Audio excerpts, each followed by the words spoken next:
What's good, guys? Welcome back to a brand new video. Today we have a Bleacher Report NBA mock draft reaction.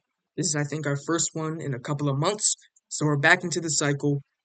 It's NBA playoff time, so we're getting close to the draft as well. And yeah, it looks like they have a new number one prospect. See if it's Donovan Clingan, maybe Zachary Sachet. I know he's been playing pretty well recently. But yeah, they have player comps for everyone, and make sure to like and subscribe. Go into the description, submit your video ideas, and let's get right into it. With the first overall pick, he has the Atlanta Hawks taking, this is Jonathan Wasserman, by the way, Zachary Sachet. Okay, so he's been playing very well recently. I think it's the playoffs in his league right now in France.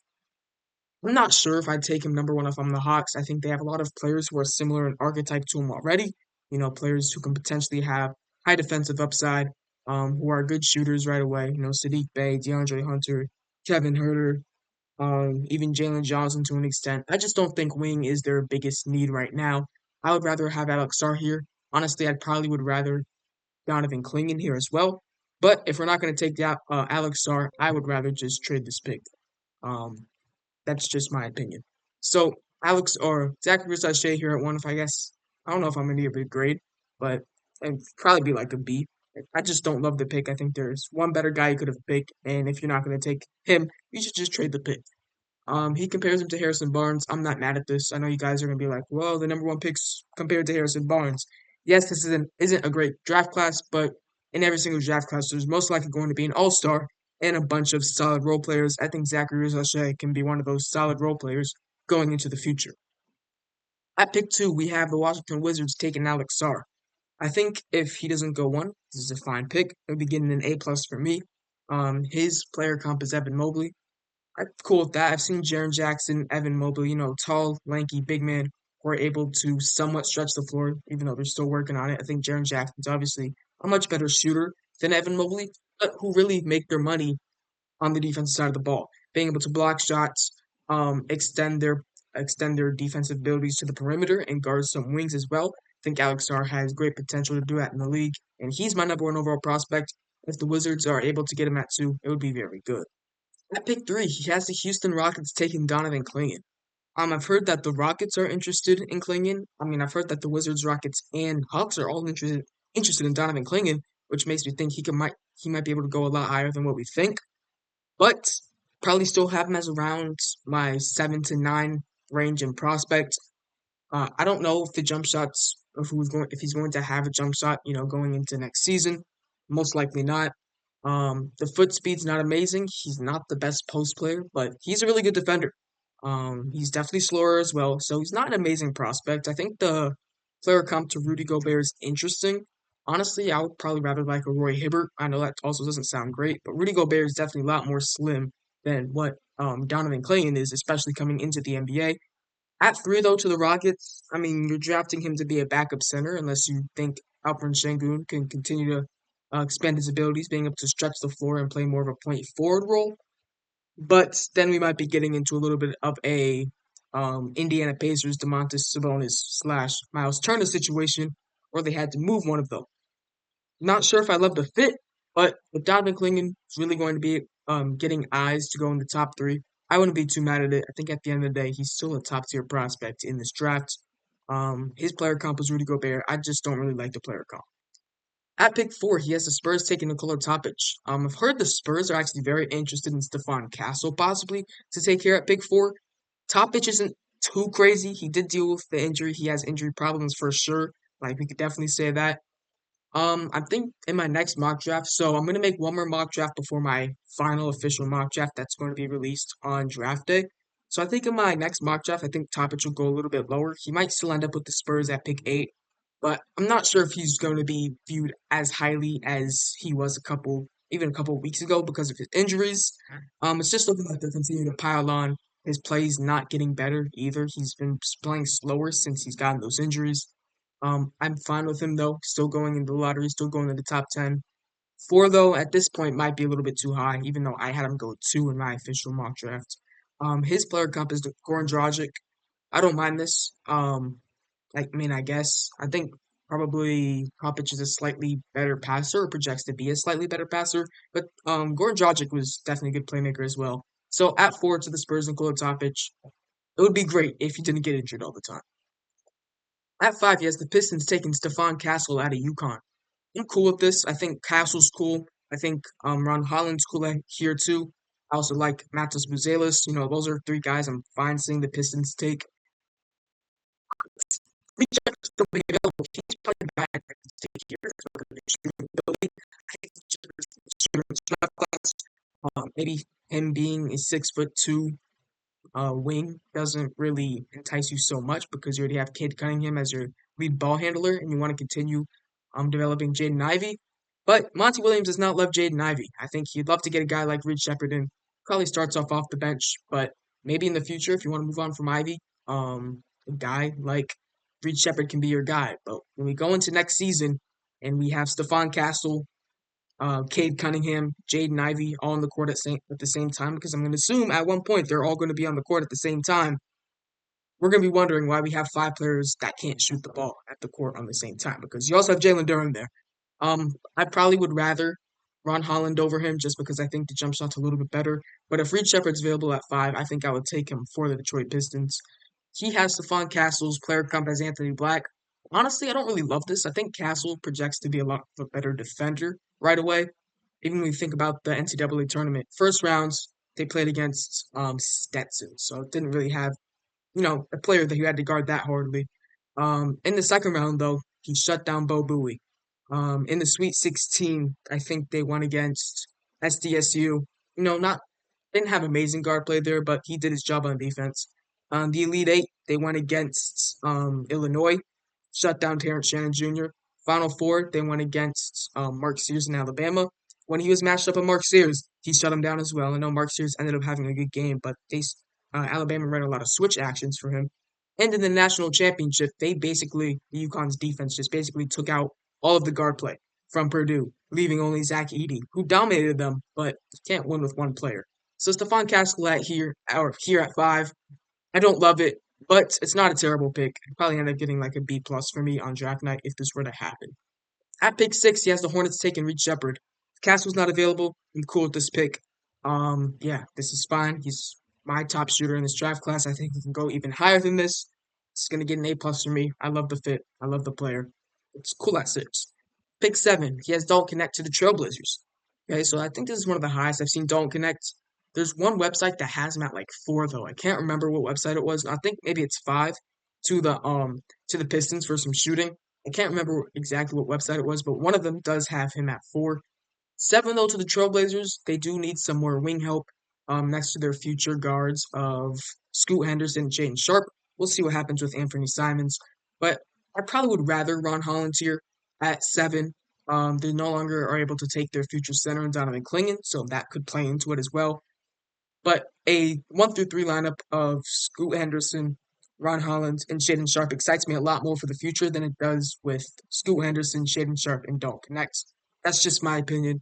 I think Don't Connect those are for sure locked to go in the lottery. I think if he fell to 14, the Blazers would be a great team to jump on that. 13, the Kings would easily take that as well. Both at 11 are options. At 12, you're going to option. I think Don't Connect has definitely secured himself a spot in this lottery. I actually didn't check who he has Dante or Reed Shepherd's comp as Dante DiVincenzo. I think that's cool. I don't know if he's the defender that DiVincenzo is yet, but I think he could definitely play into that. Don't Connect his player comp is Wally Zerbiak. Pretty interesting. At pick 8, he has the Spurs taking Ron Holland. So in this draft class, he has guard Nikola Topic and wing in Ron Holland. I think if the Spurs get that, it'd be great for them because that's exactly what I have them going in my mock draft, except we switch where the players go. I had them taking wing at 4 in Reece Shea. I had them taking guard at 8 in Rob Dillingham. Ron Holland at 8. He's my second prospect in this draft class. I love him a lot. I think he's going to be a great NBA player. The jump shot does have to improve, but he's one of the best perimeter defenders. He's one of the best slashers in this draft class. And like I said before, if the jumper's there, he's going to be an all-star one day. Mark my words. I love him at 8 for the Spurs. His player comp is Cam Whitmore. 2 athletic wings. I'm cool with it.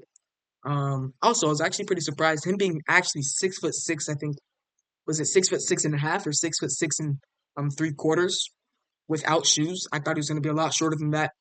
It's going to make his draft stock probably go even higher. So I think I had him at 5 in my mock draft. I could even see him go higher, to be honest. At pick 9, he has Rob Dillingham to the Grizzlies. I love this as a backup guard option for them. I think this is a very fine pick. In my mock draft, I had them go Matis Buzelis because I thought they could use some potential at the forward position. But right now, Rob Dillingham can slide right into that backup guard position, play some meaningful minutes off the bench, and get you buckets immediately. His player comp is probably going to be like Lou Williams or Bones Highland or Darius Garland. Okay, didn't really expect that one. Rob Dillingham definitely not the playmaker that Garland is yet, but when it comes to on-ball play, I think they do play pretty similar. I'm cool with this pick at 9. I like it for the Grizzlies. At pick 10, we have Cody Williams to the Jazz. Had this mocked as well.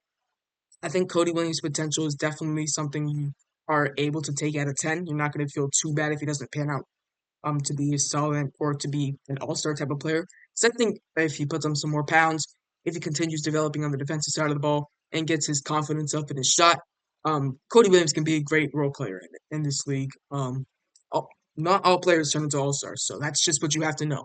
Cody Williams ends up being a solid 15 point per game score, maybe a little bit higher. Give you really solid defense and playmaking at 6'7", 6'8". You have to be happy. His comp is Jaden McDaniels. If he turns into the defender Jaden McDaniels is right now, we could do a redraft and see Cody Williams go number 1. So I think Cody Williams has a lot of potential. Cool with it at 10. Not too much pressure to the Jazz. I think it's a fine pick. At pick 11, he has Matis Buzelis to the Bulls. I think this is fine as well. It looks like they're going to keep their core of DeRozan and Levine, and I guess Lonzo Ball at this point, and Alex Caruso.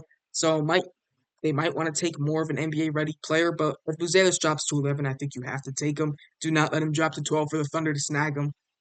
Yes, like I said, fine pick. Not the biggest need, but when it comes down to it, you could see him being a replacement for a guy like Patrick Williams. Could be asking for a lot of money in the upcoming free agency. So Matis Buzelis here at 11. I'm fine with this. Would rather though probably a different position though. At 12, we have the OKC Thunder taken to Jean Salon. He is another riser recently. So my next mock draft, I think I will also be bringing to Jean Salon down.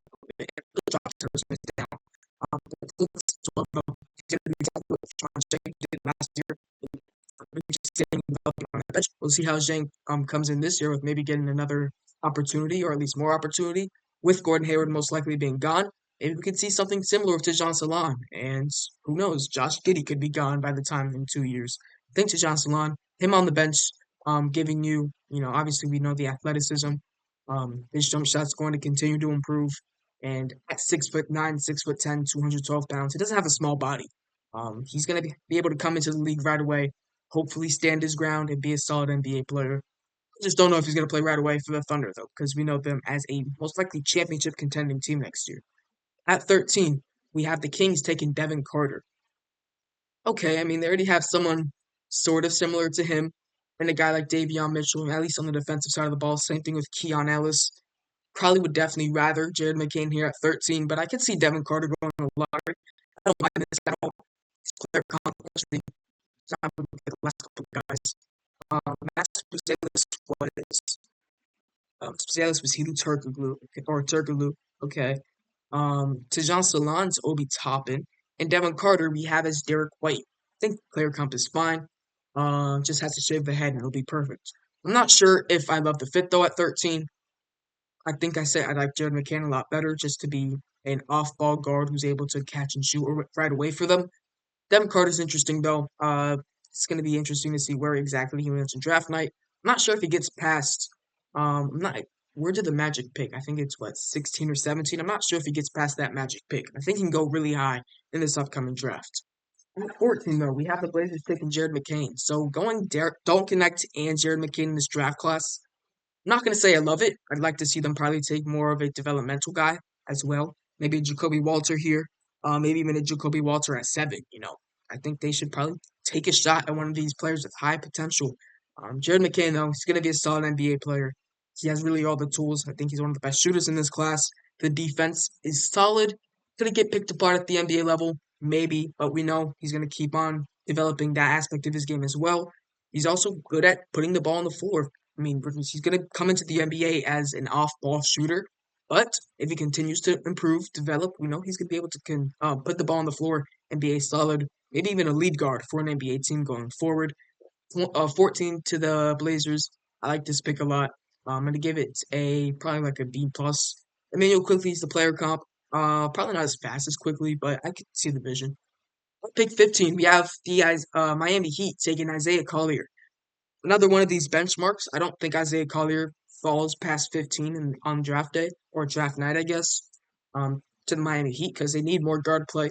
He could probably do what Kyle Lowry did in the beginning of the season, maybe even better at a better percentage or better shooting percentage, maybe even better defense as well, possibly better playmaking. But he's a six. I mean, he was listed at 6'5" by USC. He's 6'2", 6'3" right now. Probably 6'3", 6'4" with shoes on. He's going to be a bully type of guard. He's stocky, he's muscly, he's a guy that's going to be able to get in your grill, get underneath you, and you're not going to be able to move him on the offensive side of the ball because Isaiah Collier is, that's how he's built. And I think at 15 to the Miami Heat, he's going to be a guy that Pat Riley and Eric Spoelstra love. Remember, just last year, he was the number one overall ranked prospect out of his high school class. So getting him at 15 could be a steal. We'll see what happens going forward. At 16, this is actually one of the highest I've seen him recently. It's Khalil Ware to the Philadelphia 76ers. I think they can use the likes of a backup big. Probably would rather at this point Yves Missi over Khalil Ware, but like I said many times, Khalil Ware is one of my favorite prospects in this draft class. I think he has a lot of potential. Just being a stretch five who could hit the shot, who's able to work around the rim. And I actually didn't mention this before. I want to go back to Donovan Clingan, talking about because I just saw his name under Khalil Ware, talking about what he can be for the future. He could possibly be a guy like Brook Lopez, who's obviously one of the best defenders in the league on the interior side of things. If he develops a shot, Brook Lopez did not come into the NBA with a shot. He played a couple seasons in the NBA without a shot, and then randomly he started shooting the ball and became insanely efficient. Donovan Clingan could possibly do something like that as well. Um, I don't think Khalil Ware is the greatest comp to Brook Lopez, but if he goes this high in draft night, I'm not going to be mad. I mean, I saw the vision throughout the whole college season. He has great intangibles, and I think down the line he could be a solid role player for a team. He's gonna have to get that body bigger as well, though, because he is only 200. I mean, 230 pounds is not that light, but would want him to put some more pounds on that as well. At pick 17, we have the New Orleans Pelicans taking Yves Missi. This could go to the Lakers though. If it did go to the Lakers, I'm not exactly sure who I would have them pick. Um, but yes, the Pelicans do need to get more center depth. If they're going to move on from JV, if they're going to move on from Larry Nance, if they're going to move on from Cody Zeller, they need another center, definitely for sure. And maybe Yves Missi could be that. Maybe it's Zach Edey. Honestly, I'm fine with both at 17.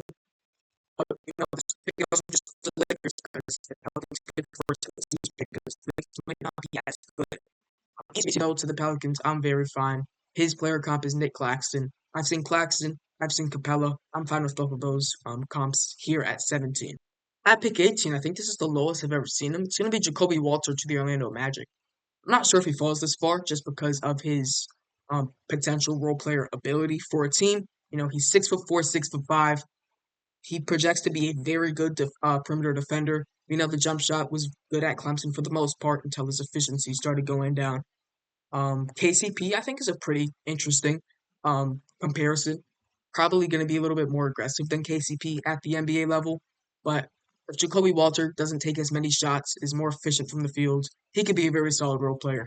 I've said this many times. I like him as, an off the bench six-man for a team, just to give them buckets off the bench. He'd probably do something similar with that to the Magic, but the Magic could also go out and sign a guard slash wing like Malik Monk, can come and do the same thing, but at a much higher rate than Jacoby Walter.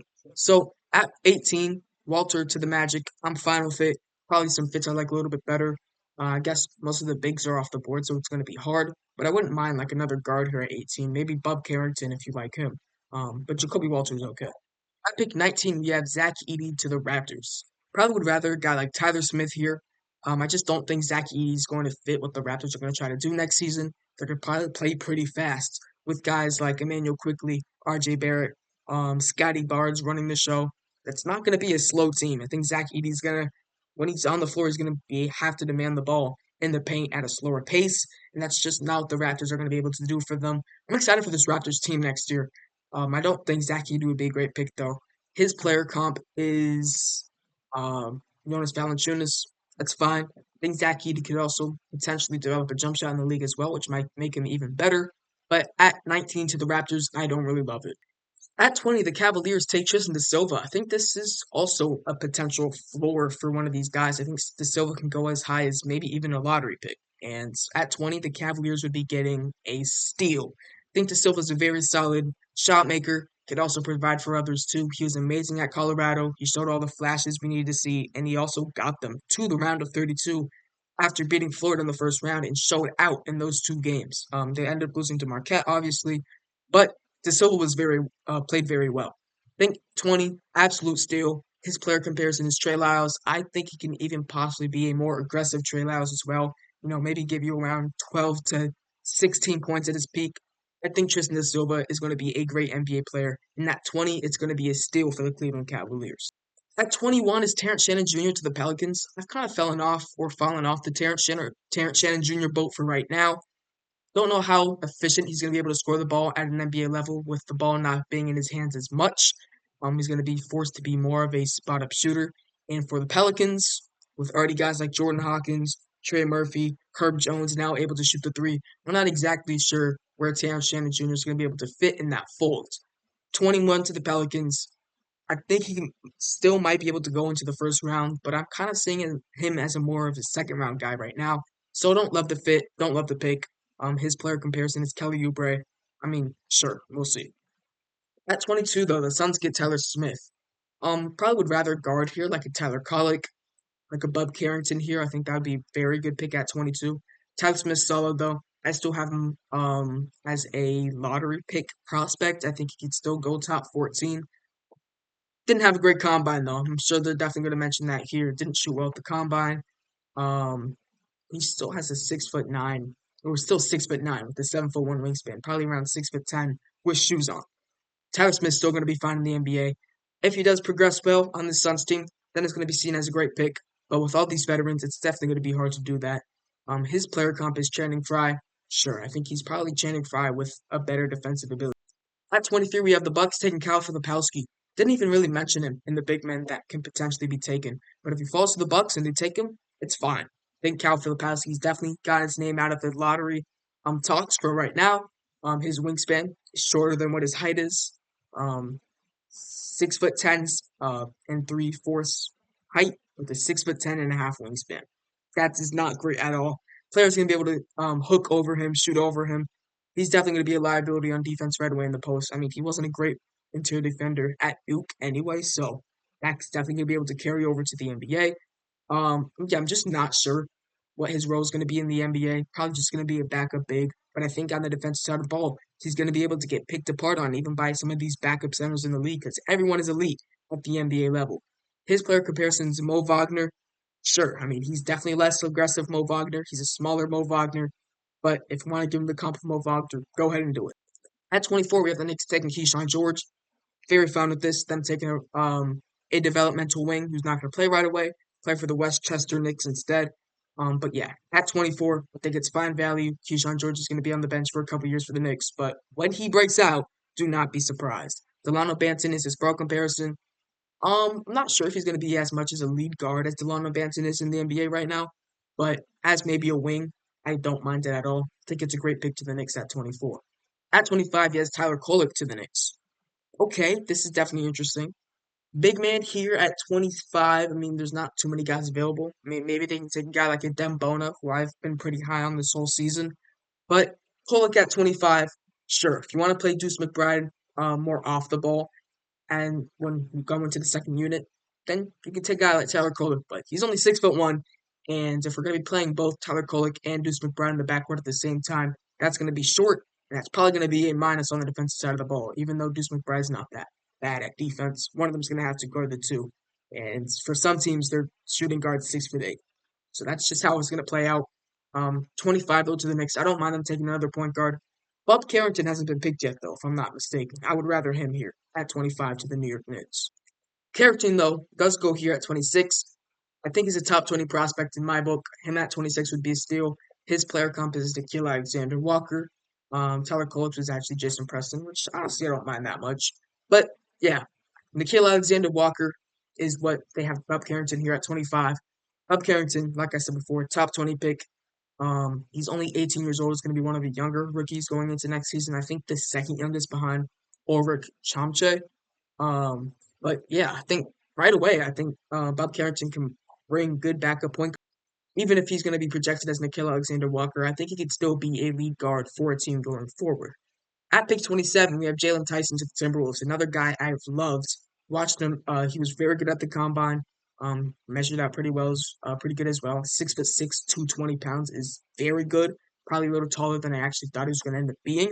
But Jalen Tyson, I think he's a locked first round pick in my book. I just don't see him falling past 30. And 27 to the Timberwolves, we could see them getting a steal when it comes down to it.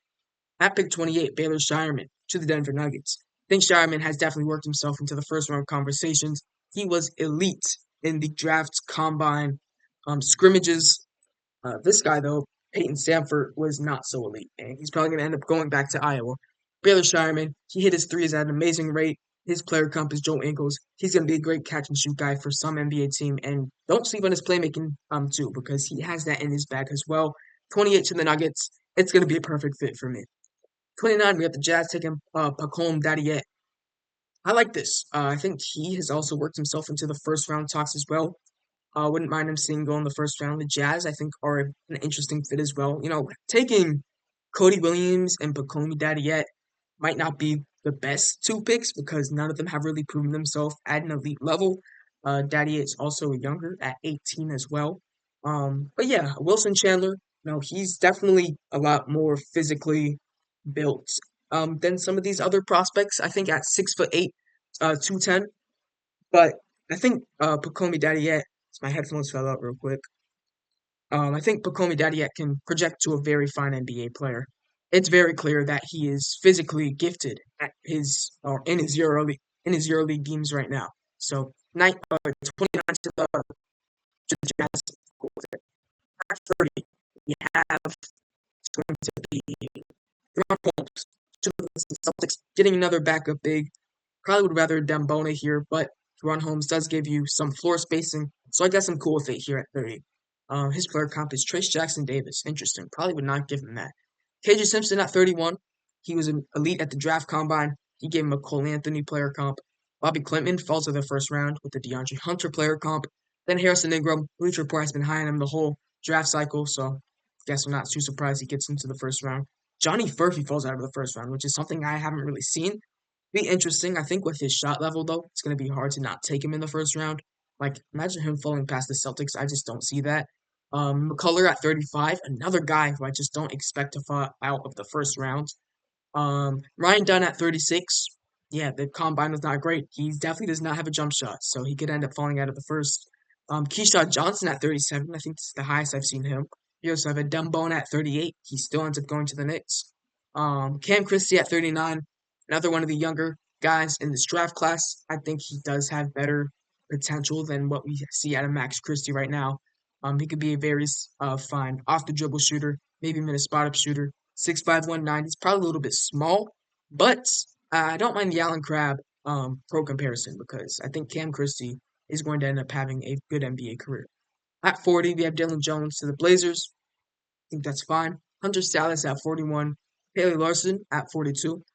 43, we have Jamal Shed to the Heat. Imagine if Jamal Shed ends up on the Heat. That defensive ability would be insane. 44, Melvin Jinja to the Houston Rockets. I've kind of fallen off on him a little bit as a prospect. Don't like him as much. PJ Hall at 45, similar thing. Justin Edwards 46. I think, yeah, sure, the Clippers can take a shot at that potential, similar to what they did a couple years ago in Brandon Boston. 47, Jonathan Mogbo. I think he's definitely worked himself into the second round conversations. I'd be surprised if he fell out of the second round. 48, we have AJ Johnson, another guy who's worked himself into the second round conversations. Was very good at the draft combine scrimmages, and yeah, it's cool if we're at 48. Jackson Robinson at 49. I like this a lot. I think he should not fall out of the second round. 50, we have AJ Mitchell. 51 is Peyton Sanford. I'm not sure if he's going to stay in the draft or even get drafted at all. He was not great in the draft scrimmages. Tristan Newton at 52. He gets into the first round. Okay, that's pretty interesting. Obviously, I'm a UConn fan, so that's cool to see. But I think Tristan Newton can project well into a backup point guard in this league. I'd be surprised if he fell out of the second round. He doesn't have great athletic abilities, but if a team wants a future backup point guard, you have your guy right here in Tristan Newton. 53, Antonio Reeves, great scoring ability. 54 is Nikola Duricic, a guy who I think is now going to be a lock for the second round and maybe even going to push himself into the first round conversations. He was elite at the draft combine. 55, you have Coleman Hawkins, also played very well at the scrimmages. Enrique Freeman at 56, okay. He's obviously one of the best rebounders in this draft class. Also Iguodala at 57, okay. And at 58, we have Jalen Bridges. So interesting draft, mock draft. I think was I didn't see Alex Caravan, so I'm going to assume that he did have him staying at UConn. But obviously, if Alex Caravan declared he would be a late first slash early second type of guy. Thanks for watching this video. I'm trying to just get to the front screen so we can do this outro. But yeah, thanks for watching this video. Much like and subscribe. Go into the description, submit your video ideas. And yeah, we'll see you next time. Peace.